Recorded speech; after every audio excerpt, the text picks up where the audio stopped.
Welcome to The Forgotten Episodes, Episode 2, The Iron Front.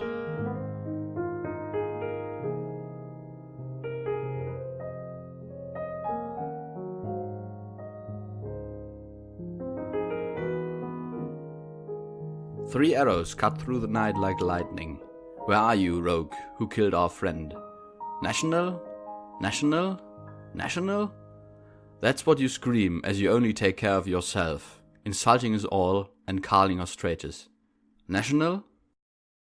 This first stanza of the March of the Iron Front, as released in 1932, illustrates the political climate of the Weimar Republic admirably. History has passed a rather terrible judgment on the first German democracy, that it was both doomed to fail and a republic without republicans, and that Nazis and communists had an easy time taking over first the streets and, in case of the former, government altogether. Yet the popular perception of this republic in both Germany and the rest of the world often omits that it had indeed its defenders, guardians of democracy, if you will. Over the course of the last weeks, in Major League Soccer on the North American continent, a new issue has arisen over the use of a flag with three diagonal arrows on it, the Drei, Pfeil, the flag of the Eiserne Front, the Iron Front. The usage of this flag by several club supporters has caused new political debate about anti-fascism and Antifa. Today, I want to both illuminate the history of this movement and its sub-parties, as well as shedding some light on the desperate struggle of the Weimar Republic and its democrats, to show that anti-fascism and opposition to totalitarian rule from both sides of the political spectrum is not always equal to what people calling themselves Antifa are doing, and maybe make you rethink the connotation of this phrase. Undoubtedly, the Weimarer Reichsverfassung, the constitution of the Weimar Republic, was deeply flawed. Why was it Weimar Republic in the first place? Isn't Berlin the capital of Germany? You're right. But the political climate in February 1919's Berlin, when the constituency first assembled, did not guarantee for them to be alive after that. So the delegates had to move to someplace safe, and the remote town of Weimar in Saxony, where great thinkers of German Romanticism and the so-called Sturm und Drang, like Goethe and Schiller, had created the Weimarer Classic, was chosen as a refuge of the German lawmakers. While the official title of the constitution was Constitution of the German Empire, the name Weimar Constitution stuck to this day. But not even being able to decide upon the constitution in the capital was not an encouraging sign. The biggest debate and greatest disdain has been caused by Article 48 of this constitution, the so-called Notverordnungen, the emergency decrees. Those allowed for the Reichspräsident, the head of state, to make laws without the parliament in an emergency. Unfortunately, this emergency was not clearly defined, and while a convinced Democrat like the first Reichspräsident, Friedrich Ebert, did not abuse this power, his direct successor, Paul von Hindenburg, the victor of the Battle of Tannenberg and a staunch conservative nationalist monarchist, was not as scrupulous. From 1923 to 1930, the German political landscape was mostly ruled by a coalition of two parties, the Catholic conservative Zentrumspartei, literally Center Party, and the Deutsche Demokratische Partei, German Democratic Party, a liberal left party. The problem? This coalition never really had a majority of its own, and constantly had to invite the SPD, the Social Democratic Party, of which I'm a member, and the Deutsche Volkspartei, German People's Party, a national liberal party. As you might believe, such a great coalition was fragile and, as we see in modern-day Germany, not too popular or effective. Even more than that, there was an incredibly powerful communist party, an ultra-nationalist National People's Party, DNVP, and, starting with the general election of May 1924, the NSDAP. Furthermore, there was a flurry of little parties with absurd particularistic or individual aims, which still had a few seats. While this all probably sounds confusing to everyone, be reminded that the Reichstag, the parliament, did not elect the president, but the people did directly. The head of government, Reichskanzler, Reichschancellor, works pretty much like the Bundeskanzler today. He's elected by the parliament after general election. But when, after 1930, the Great Coalition finally broke of the problem of caring for the army of unemployed, there was no majority to be found. So, starting from 1930, Reichspräsident von Hindenburg frequently called for an emergency to restructure the government, a minority government of his personal choosing. So, you might see why people lost trust in democracy. Even more abhorrent was the situation on the streets. You've probably all heard of the terrible economic situation the world, and particularly Germany, were in. If you haven't, go listen to season 2 of my podcast. This, of course, did foster the growth of political extremes. The left spectrum of politics was divided. While DDP and SPD came along just fine, the communist KPD hated the Social Democrats just as much as the Nazis and conservatives, especially starting from May 1929, when the Great Coalition government shot up an illegal mass rally at the 1st May festivities by the KPD and its sympathizers, killing 33 with machine guns and armored cars in what is remembered as Bloody May. This led to further implementation of Grigory Zinoviev's thesis of social fascism. What is social fascism? Well, this thesis states that social democratic reformist parties were just as bad, or even worse, than fascists, cause they both betrayed the working class and lured them into their lair by giving them false promises, while aiming for the same goal as fascists, abolishing democracy, exploiting the working class, and plunging the country into war and expansionism. While this, from a modern point of view, sounds incredibly stupid, it led to the Great Coalition and the SPD being assaulted from both directions. Street violence, the so-called Saalschlachten, when supporters of one party assaulted rallies of another one, were common, and many people died or were terribly injured. Both left and right extremist terrorist groups committed regular political murders. Yet the democratic bloc did not sit there and watched as Nazis and communists fought both each other and them with all means. In 1924, the Reichsbanner Schwarz-Rot-Gold, named after the colors of both the Weimar Republic and modern-day Germany's black, red and gold, was founded as an organization for democratic veterans of the war, and it was not at all intended to be a peaceful organization. The extreme right already had such an organization, the Stahlhelm, an alliance of nationalist veterans, and Hitler's SA had already been founded 3 years prior. Furthermore, the German trade unions were not exactly passive in this struggle. Their mass demonstrations and political influence mobilized a substantial part of the working class. What makes the Reichsbanner unique is that it was a multi-partisan endeavor. While the SPD certainly had the lead, many supporters and members of the Centre Party and the Democratic Party also were part of the Reichsbanner.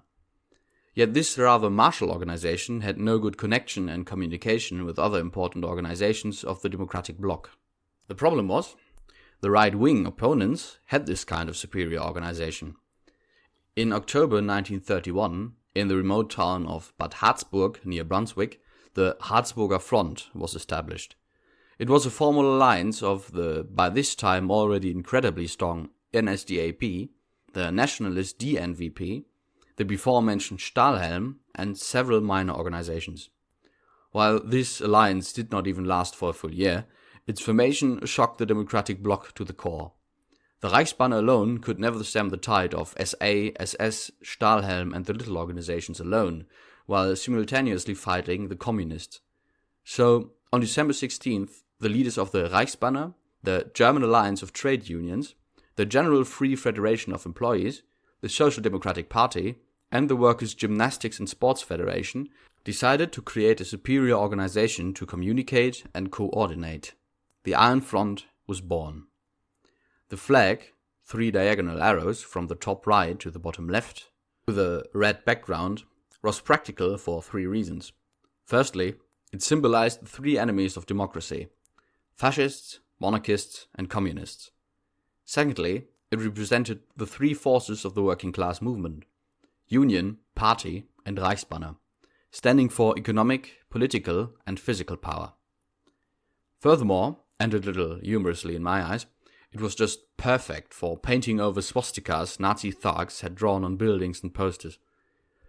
But what was the Iron Front exactly? It was no organization like the different members. It had no chairman, it had no direct members, and as such no membership fees it could work with. The member organizations agreed that putting another membership fee on the back of the working class in times of economic hardship would keep some workers from becoming a member. As such, the Eiserne Front was just a name, as one union leader formulated it. Upon this formation, however, the leader of the Reichsbanner, Karl Höltermann, put it a little different. 1932 will be our year, the year of the final victory of the Republic over its enemies. Not one day, not 1 hour, we want to stay on the defensive. We attack. Attack on the whole front. Our marching up must be the first phase of the attack. Today we talk, tomorrow we strike. The Iron Front became the main coordinator for Republican resistance against the extremists. The so-called Kampfausschüsse, local and regional assemblies for the different organizations where they could talk and coordinate their actions, helped to strengthen and unify the purpose of the German democratic working class. Yet over the course of the early 30s, and even before the formation of the Iron Front, the political profile of the most powerful part of the organization, the Reichsbanner, had changed. The downfall of the Great Coalition had seriously weakened the liberal DDP, which was soon simply overpowered by the SPD and the Centre Party. The Centre Party itself had different plans altogether. Reichskanzler Heinrich Brüning, its head and the first person to lead one of Hindenburg's presidential cabinets, had already decided to keep open all its options. Protecting the NSDAP's political machinations and intending to even maybe cooperate with them to finally get the needed parliamentary majority.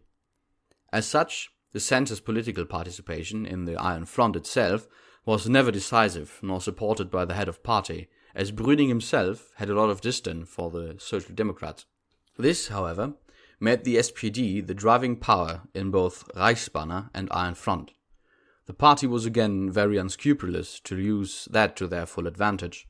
In the critical elections of 1932, which prevented Hitler from taking power by coalition with the DNVP and the DVP, both in July and November, the Eiserne Front was used as a propaganda tool by the Social Democrats, and quite an effective one. In both elections, the SPD held up as the party with the second highest number of votes, but still substantially behind the NSDAP. Yet it was still obvious that the party was considerably losing votes to the Communist Party. The KPD's chairman, Ernst Thälmann, had called the Iron Front the terrorist organization of social fascism. As you might have already figured, the entire power struggle was in vain. The Iron Front was at least partially responsible for further dividing the left. A cooperation with the Communists, which, after the Bloody May incidents, was already quite unlikely, became strictly ruled out by both parties, although it probably would have been the only thing to seriously stop Hitler. A reason of even further division and more bloody infighting was the Reichspräsidential election in February 1932. In this election, Hitler tried to already grasp power by becoming the new Reichspräsident, which would obviously have shortened his way to power by almost a year.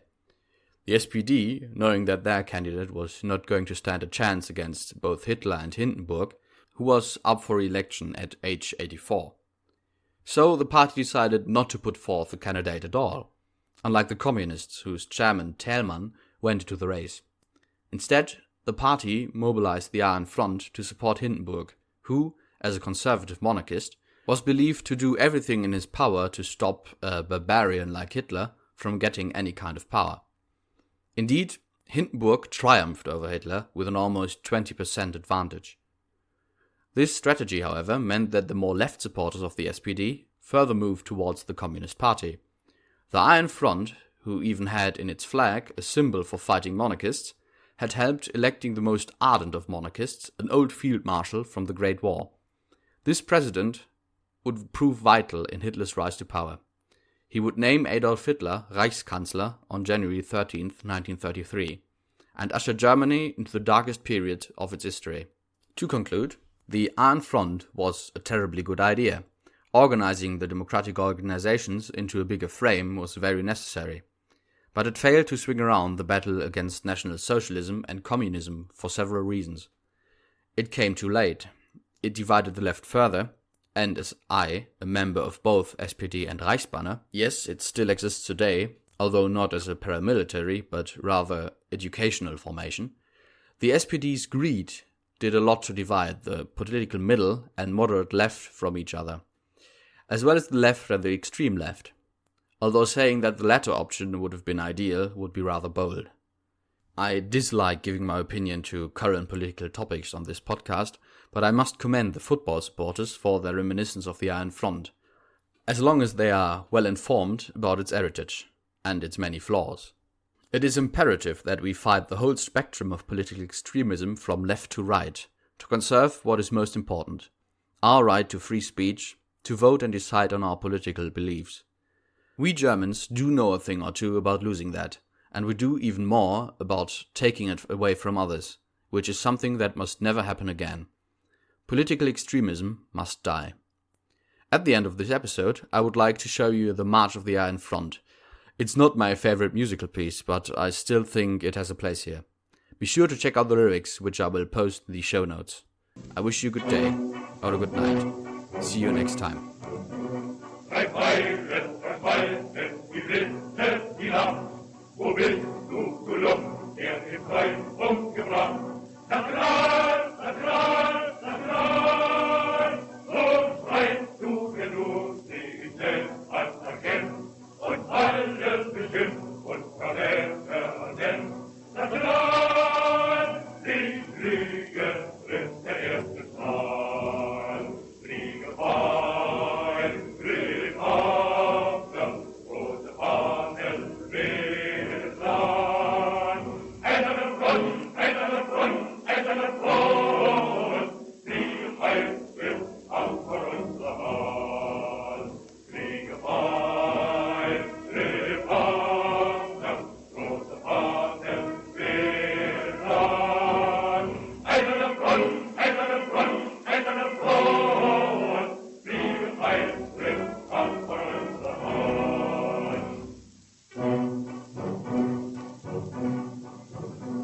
Drei Pfeile, zerspalten, die Blitze, die Nacht. Wo bist du, du Schuss, der den Diebstahl gemacht? Du triffst, du triffst, du triffst. So nennst du dich erst mit dem reichen Quartier. Dem Hohenzollern-Sohn hast du dich alliiert. Du triffst, die Fliege.